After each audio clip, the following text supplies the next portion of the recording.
Hi friends, welcome back to my channel. ഇന്ന് ഞാൻ വന്നിട്ടുള്ളത് നമ്മൾ കേക്ക് ഉണ്ടാക്കാൻ അറിയാത്തവർക്ക് പോലും എളുപ്പത്തിൽ ക്രീമില്ലാതെ നല്ല ടേസ്റ്റി ആയിട്ടുള്ള കേക്ക് പെട്ടെന്ന് റെഡിയാക്കാൻ പറ്റിയ ഒരു അടിപൊളി റെസിപ്പി ആയിട്ടാണ്. എങ്ങനെ ഉണ്ടാക്കാമെന്ന് കണ്ടു നോക്കിയാലോ. അതിനു മുമ്പ് എൻ്റെ ചാനൽ ഇതുവരെ സബ്സ്ക്രൈബ് ചെയ്യാത്തവരാണെങ്കിൽ പ്ലീസ് ഒന്ന് വേഗം പോയി സബ്സ്ക്രൈബ് ചെയ്യാം. ഫസ്റ്റ് ഒരു സ്പോഞ്ച് കേക്ക് റെഡിയാക്കണം. അതിനാവശ്യമായിട്ട് 3 മുട്ട, 1/2 കപ്പ് പഞ്ചസാര, 2 പിഞ്ച് ഉപ്പ്, 1 pinch baking soda, 1/2 teaspoon baking powder, 1/4 cup cocoa powder, 3/4 cup maida, ഫ്ലേവറിനനുസരിച്ചിട്ട് വാനില എസൻസ്. ഇതാണ് നമുക്ക് ആവശ്യമായത്. ഇനി നമുക്കൊരു ബൗളിലേക്ക് 3 മുട്ട ഉടച്ച്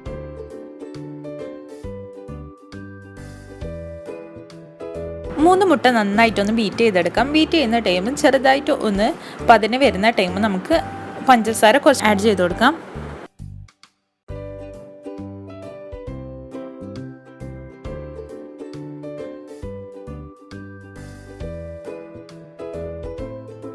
കുറച്ച് ആഡ് ചെയ്തുകൊണ്ട് ബീറ്റ് ചെയ്ത് കൊടുക്കാം. നന്നായിട്ട് നമ്മളെ ക്രീമി വൈറ്റ് നമ്മളെ മുട്ട പതഞ്ഞ് വരണം. ഇതുപോലെ ആയിട്ടുണ്ട്.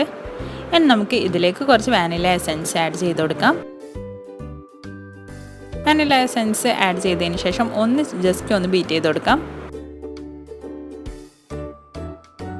നെക്സ്റ്റ് ഇതിലേക്ക് ആഡ് ചെയ്യുന്നത് ഡ്രൈ ഇൻഗ്രീഡിയൻസ് ആണ്. അതിനുവേണ്ടി ഇതിലേക്ക് 3/4 കപ്പ് മൈദ, 1/4 cup cocoa powder, baking powder, baking soda, ഉപ്പ്, ഇതൊക്കെ ചേർത്തിട്ട് നമുക്കൊന്ന് മിക്സ് ചെയ്ത് കൊടുക്കാം. കുറച്ച് മിക്സ് ആക്കിയതിന് ശേഷം ഒന്ന് ഫോൾഡ് ചെയ്ത് കൊടുക്കാം. എന്നിട്ട് ബാക്കിയുള്ളത് നമുക്ക് മിക്സ് ചെയ്ത് കൊടുക്കാം.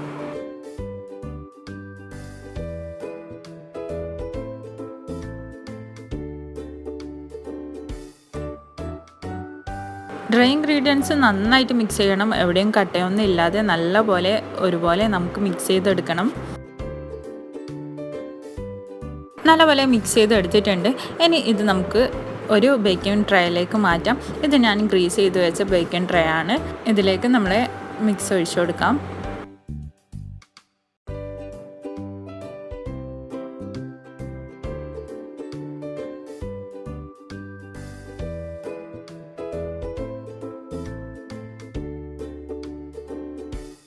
എയർ ബബിൾസൊക്കെ ഉണ്ടെങ്കിൽ പോകാൻ വേണ്ടി ഒന്ന് ടാപ്പ് ചെയ്ത് കൊടുക്കാം.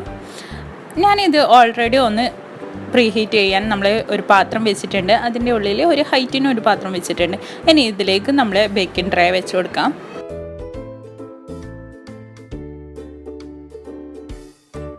ഇനി ഒരു 20 മിനിറ്റ് നമുക്കിതൊന്ന് കുക്ക് ചെയ്തെടുക്കാം. അതിനിടയ്ക്ക് തുറന്നു നോക്കാനൊന്നും പറ്റില്ല. 20 മിനിറ്റിന് ശേഷം മാത്രം നമുക്ക് തുറന്നു നോക്കിയിട്ട് ഒന്ന് സ്റ്റിക്കോട് ഒന്ന് കുത്തി നോക്കാം ഉള്ളൊക്കെ കുക്കായിനോന്ന്.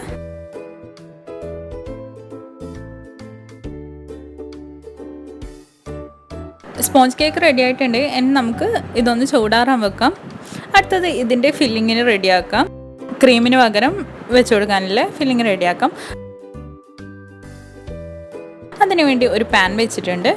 ഇതിലേക്ക് 2 ടേബിൾ സ്പൂൺ ബട്ടർ ആഡ് ചെയ്ത് കൊടുക്കാം. ബട്ടറോ അല്ലെങ്കിൽ ഗീയോ ആഡ് ചെയ്ത് കൊടുക്കാം. ഞാനിവിടെ ബട്ടറാണ് ആഡ് ചെയ്തത്. പിന്നെ 2 cup desiccated coconut, home made desiccated coconut ആണ് ഞാനിവിടെ എടുത്തത്. ഒരു തേങ്ങയോടാണ് ഇത് ഉണ്ടാക്കിയത്. ഇത് നമുക്ക് ഇതിലേക്ക് ആഡ് ചെയ്ത് കൊടുക്കാം. ജസ്റ്റ് ഒന്ന് കളർ മാറുന്നവരെ ഒന്ന് റോസ്റ്റ് ചെയ്തെടുക്കാം.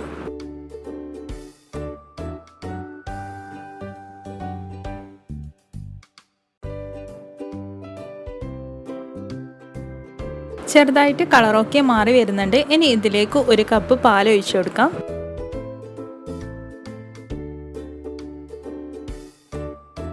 പാലും കോക്കനട്ടും നന്നായിട്ട് മിക്സ് ആയി വരുന്ന ടൈം നമുക്ക് ഇതിലേക്ക് 1/2 കപ്പ് പഞ്ചസാര ആഡ് ചെയ്ത് കൊടുക്കാം.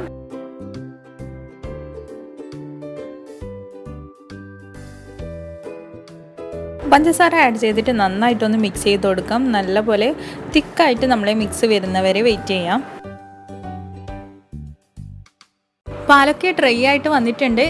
മിക്സൊക്കെ നല്ല തിക്കായിട്ടുണ്ട്. ഇനി ഇതിലേക്ക് 2 ടേബിൾ സ്പൂൺ കണ്ടൻസ്ഡ് മിൽക്ക് ഒഴിച്ച് കൊടുക്കാം. ഇത് ഇല്ലെങ്കിൽ നിങ്ങൾക്ക് 2 table spoon milk powder add ചെയ്ത് കൊടുക്കാം. നന്നായിട്ട് മിക്സ് ആക്കിയതിന് ശേഷം നമുക്ക് ഫ്ലെയിം ഓഫ് ചെയ്തിട്ട് മാറ്റി വെക്കാം. അടുത്തത് ഒരു ഗനാഷ് റെഡിയാക്കാൻ വേണ്ടി ഒരു ബൗളിലേക്ക് ഞാൻ കുറച്ച് ചോക്ലേറ്റ് ആഡ് ചെയ്തിട്ടുണ്ട്. നല്ല ഡ്രൈ ആയിട്ടുള്ള ബൗളായിരിക്കണം, ഒരു തുള്ളി പോലും വെള്ളമില്ലാതെ നല്ല ഡ്രൈ ആയിട്ടുള്ള ബൗൾ. ഇതിലേക്ക് 1.5 ടേബിൾ സ്പൂൺ സൺഫ്ലവർ ഓയിൽ ഒഴിച്ച് കൊടുക്കുന്നുണ്ട്. ചോക്ലേറ്റ് ഒഴിച്ചതിന് ശേഷം 1.5 ടേബിൾ സ്പൂൺ സൺഫ്ലവർ ഓയിൽ. ഇതൊന്ന് ഡബിൾ ബോയിൽ ചെയ്യണം. അതിനുവേണ്ടി ഞാനിവിടെ ഓൾറെഡി ഒരു പാത്രത്തിൽ വെള്ളം വെച്ചിട്ടുണ്ട്. അതിൻ്റെ മേലിലേക്ക് നമ്മൾ ചോക്ലേറ്റിൻ്റെ മിക്സിലെ പാത്രം വെച്ച് കൊടുക്കാം. എന്നിട്ട് ഇതൊന്ന് നന്നായിട്ടൊന്ന് മെൽറ്റ് ചെയ്തെടുക്കാം. നല്ലപോലെ മെൽട്ടായിട്ട് വന്നിട്ടുണ്ട്, നല്ല ക്രീമായിട്ട്. ചോക്ലേറ്റ് റെഡിയായി. ഇനി നമുക്ക് എല്ലാം സെറ്റ് ചെയ്യാം. അതിനുവേണ്ടി സ്പോഞ്ച് കേക്ക് ഇവിടെ 2ആയിട്ട് കട്ട് ചെയ്തിട്ടുണ്ട്. ഇതിൻ്റെ മുകളിൽ നന്നായിട്ട് ഷുഗർ സിറപ്പ് ഒഴിച്ച് കൊടുക്കാം. നല്ലപോലെ ഷുഗർ സിറപ്പ് ഒഴിച്ചതിന് ശേഷം നമ്മൾ റെഡിയാക്കി വെച്ച കോക്കനറ്റിൻ്റെ മിക്സ് ഇതിൻ്റെ മുകളിൽ വെച്ച് കൊടുക്കുന്നുണ്ട്. ഇതിൻ്റെ വീഡിയോ എൻ്റെ ഇന്ന് മിക്സായിപ്പോയി. നല്ലപോലെ ഫില്ല് ചെയ്തതിന് ശേഷം രണ്ടാമത്തെ നമ്മൾ സ്പോഞ്ച് കേക്കും ഇതിൻ്റെ മുകളിൽ വെച്ച് കൊടുക്കാം. എന്നിട്ട് ഇതിൻ്റെ മുകളിലും നല്ലപോലെ ഷുഗർ സിറപ്പ് ഒഴിച്ച് കൊടുക്കാം. ഇതുപോലെയാണ് ഫസ്റ്റ് ലെയറിലും ഷുഗർ സിറപ്പ് ഒഴിച്ചത്. ഇതുപോലെ ഷുഗർ സിറപ്പ് ഒഴിച്ചതിന് ശേഷം നമ്മൾ റെഡിയാക്കി വെച്ച കോക്കനട്ട് മിക്സ് നല്ലപോലെ തിക്കായിട്ട് നല്ല ക്രീമി തേക്കുന്ന പോലെ, നമ്മൾ ക്രീം ഓൾറെഡി തേക്കുന്ന പോലെ തന്നെ നമ്മൾ തിക്കായിട്ടുള്ള കോക്കനട്ട് മിക്സ് അതിൻ്റെ മേലിൽ വെച്ച് കൊടുക്കുകയാണ് ചെയ്യുന്നത്. ഷുഗർ സിറപ്പ് ഒഴിച്ചതിന് ശേഷം നമ്മൾ ചോക്ലേറ്റ് ഇതിൻ്റെ മുകളിൽ ഇതുപോലെ ഒഴിച്ചു കൊടുക്കാം. ഇത്രയേ ഉള്ളൂ നമ്മളെ കേക്കിൻ്റെ പരിപാടി.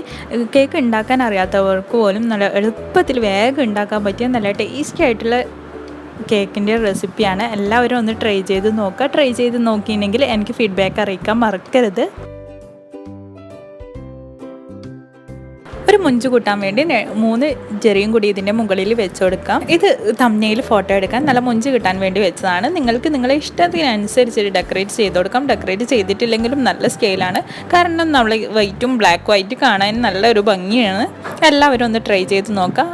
വേഗം തന്നെ അടുത്തൊരു അടിപൊളി റെസിപ്പിയുമായി വരുന്നവരെ ടേക്ക് കെയർ ആൻഡ് ബൈ. അസ്സലാമു അലൈക്കും.